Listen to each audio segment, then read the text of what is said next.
Hey guys, welcome back to Pratt's Greenhouse. I thought today I would go ahead and put out the 4th episode of the History of Dirt. This is a video series that I have been working on for a while about the history of our farm. This goes all the way back to pretty much the Native Americans. So this one today in particular is about my great-grandfather and grandmother and their arrival to Rankins Creek in 1903. So I'll go ahead and I'll put the links to the first 3 videos in the comments if you haven't seen those, and you can kind of catch up on the things that happened before this all the way up to today's video. So I hope you guys enjoy. It's going to be a lengthy process and a lot of videos over a lot of time, but I hope you enjoy this one, and I'll catch up with you guys on the next video.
The year is 1902, and Enoch Langdon had just passed away.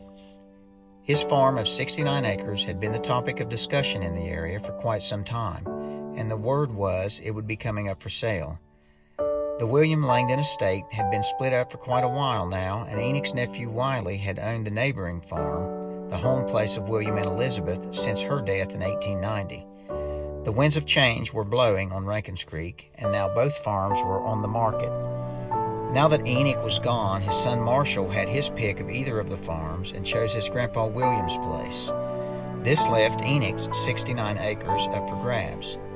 A young farmer across Sims Creek and over the hill past Russell's place, which was the new name for what is now Getaway, had gotten the news of Enoch's place coming up for sale through his close friend Wiley.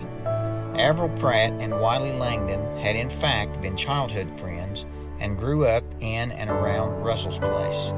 Since Averell was already a third-generation farmer here in Lawrence County, he had made up his mind that agriculture was for him, and although his little farm of 35 acres on Steel Trap was a very nice homestead, it just wasn't enough to raise his now 5 children. So Averell Pratt was actively searching for an upgrade.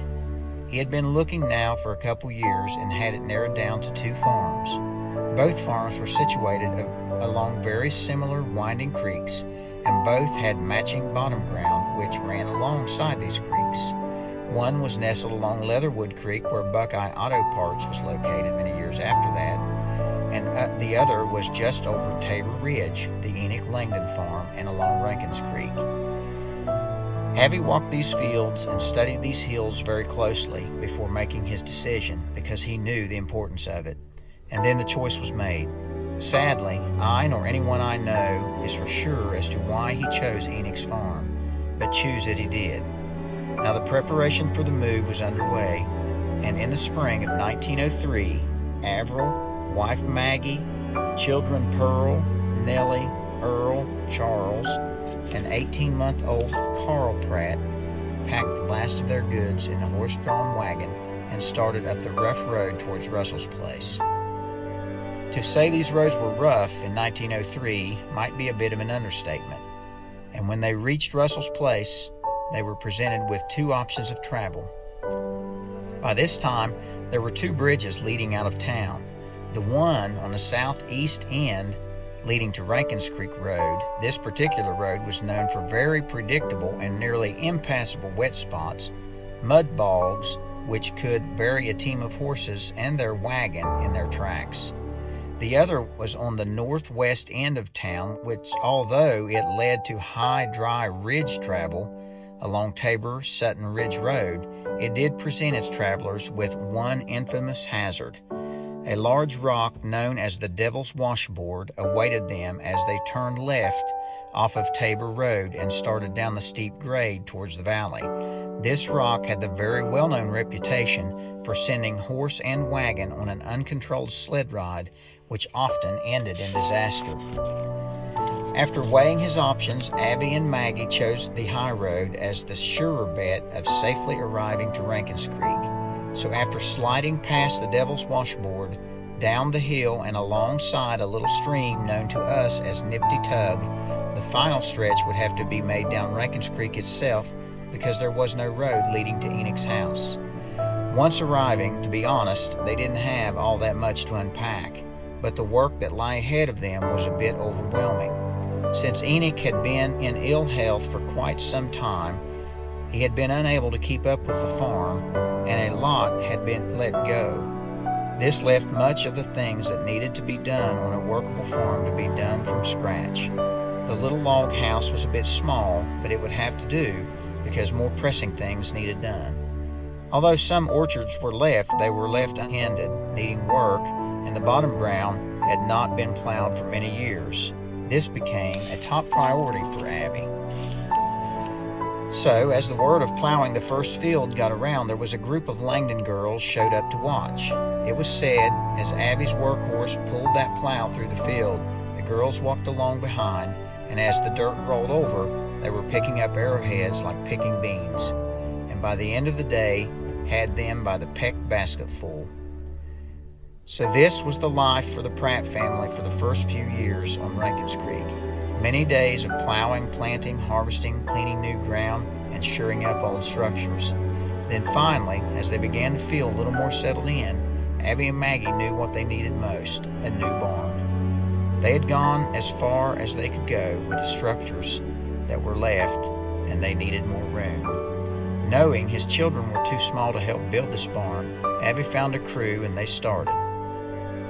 So while Avril and Maggie and oldest son Pearl were hard at work remaking a home and a farm, the men gathered the beams and the lumber for the barn. It was at the end of one of these very long days that Abby came in for the evening to some very disappointing news. He could see the dread in the eyes of one of the men working on the barn. It was then that he learned that in their haste the men had drilled all the holes for the pins and the beams in the wrong places, and they would have to start all over. This enraged Abby, and he fired them on the spot. The pressure was on him now to find a new crew and get this barn done before harvest. It was done, though, and still stands today, painted red overlooking the creek.